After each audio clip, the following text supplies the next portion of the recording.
Jérémie, chapitre 27. Au commencement du règne de Joachim, fils de Josias, roi de Juda, cette parole fut adressée à Jérémie de la part de l'Éternel en ces mots. Ainsi m'a parlé l'Éternel. Fais-toi des liens et des jougs, et mets-les sur ton cou. Envoie-les au roi d'Édom, au roi de Moab, au roi des enfants d'Ammon, au roi de Tyr et au roi de Sidon, par les envoyés qui sont venus à Jérusalem auprès de Sédécias, roi de Juda, et à qui tu donneras mes ordres pour leur maître, en disant, Ainsi parle l'Éternel des armées, le Dieu d'Israël.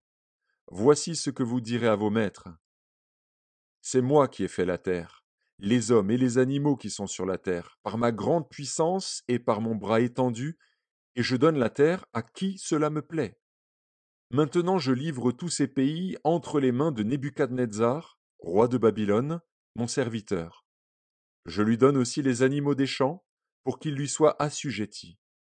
Toutes les nations lui seront soumises, à lui, à son fils et au fils de son fils, jusqu'à ce que le temps de son pays arrive et que des nations puissantes et de grands rois l'asservissent. Si une nation, si un royaume ne se soumet pas à lui, à Nebuchadnezzar, roi de Babylone, et ne livre pas son cou au joug du roi de Babylone, je châtierai cette nation par l'épée, par la famine et par la peste, dit l'Éternel, jusqu'à ce que je l'ai anéanti par sa main.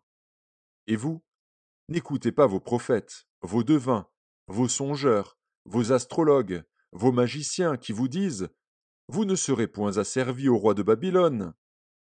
Car c'est le mensonge qu'ils vous prophétisent, afin que vous soyez éloignés de votre pays, afin que je vous chasse et que vous périssiez. Mais la nation qui pliera son cou sous le joug du roi de Babylone et qui lui sera soumise, je la laisserai dans son pays, dit l'Éternel, pour qu'elle le cultive et qu'elle y demeure. J'ai dit entièrement les mêmes choses à Sédécias, roi de Juda. Pliez votre cou sous le joug du roi de Babylone, soumettez-vous à lui et à son peuple, et vous vivrez. Pourquoi mourriez-vous, toi et ton peuple, par l'épée, par la famine et par la peste, comme l'Éternel l'a prononcé sur la nation qui ne se soumettra pas au roi de Babylone? N'écoutez pas les paroles des prophètes qui vous disent Vous ne serez point asservis au roi de Babylone, car c'est le mensonge qu'ils vous prophétisent.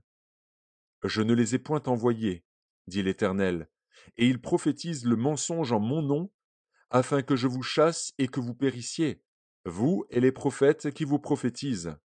J'ai dit aux sacrificateurs et à tout ce peuple, Ainsi parle l'Éternel, n'écoutez pas les paroles de vos prophètes qui vous prophétisent, disant, Voici, les ustensiles de la maison de l'Éternel seront bientôt rapportés de Babylone, car c'est le mensonge qu'ils vous prophétisent. Ne les écoutez pas, soumettez-vous au roi de Babylone, et vous vivrez. Pourquoi cette ville deviendrait-elle une ruine?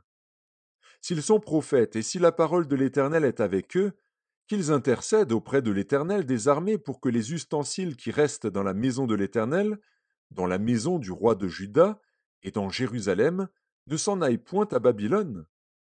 Car ainsi parle l'Éternel des armées au sujet des colonnes, de la mer, des bases et des autres ustensiles qui sont restés dans cette ville, qui n'ont pas été enlevés par Nebuchadnezzar, roi de Babylone, lorsqu'il emmena captif de Jérusalem à Babylone Jéconia, fils de Joachim, roi de Juda, et tous les grands de Juda et de Jérusalem. Ainsi parle l'Éternel des armées, le Dieu d'Israël, au sujet des ustensiles qui restent dans la maison de l'Éternel, dans la maison du roi de Juda et dans Jérusalem. Ils seront emportés à Babylone, et ils y resteront jusqu'au jour où je les chercherai, dit l'Éternel, où je les ferai remonter et revenir dans ce lieu.